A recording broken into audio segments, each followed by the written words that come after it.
this kind of, it's a thread that I've been sitting with is, there's kind of a pattern where we can suppress emotions, right? And some people are like really good at suppressing, and they'll never talk about anything. And it's like, oh, everything's always fine, everything's okay. And I think there's an opposite pattern.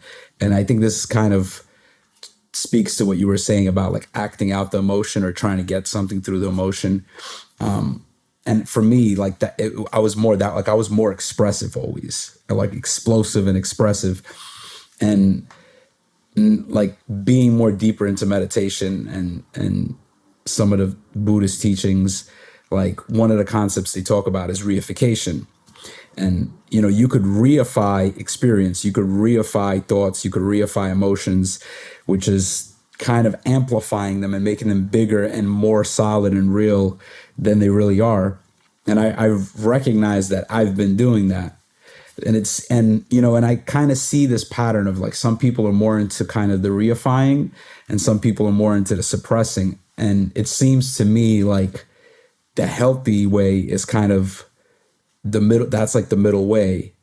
And I'm just curious if that, like, you see those also kind of ways of dealing with emotions and what you see like this more healthier way. Like maybe it's what you said about going to the bathroom and like actually allowing yourself to feel this, but doing it like in an embodied way where, it doesn't like hurt other little kids around there that may not know how to deal with that or whatever.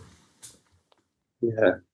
Yeah. And this is where I think you're tapping into, like, I think it's a paradox. We've got to be careful of calling things paradoxes, though. On a deeper level, often they're not. But I think there's like the wisdom of the wisdom traditions like Zen and Buddhism, and you find it in all the traditions that, there is a way we rarefy our experience, or we may actually on closer look is not solid, or that what I said earlier, like you can never encapsulate reality in your understanding. It's always too complex, or the wholeness is always bigger than what you can understand. And so there is a way we can use emotions and our thoughts, but especially emotions, to kind of make an identity for ourselves, or try to control what's happening. And it's also what I see as the danger of and I think this was true in my early circling, is like I was really desperate to get in touch with emotions and integrate them, because there was like an intuition that's important to include more of myself. And I think that was good, but there was also a part that just didn't want to be. I didn't want to be in the experience I was having. And I was creating my own suffering in that. And so I think there is a danger with circling and to go too far either way.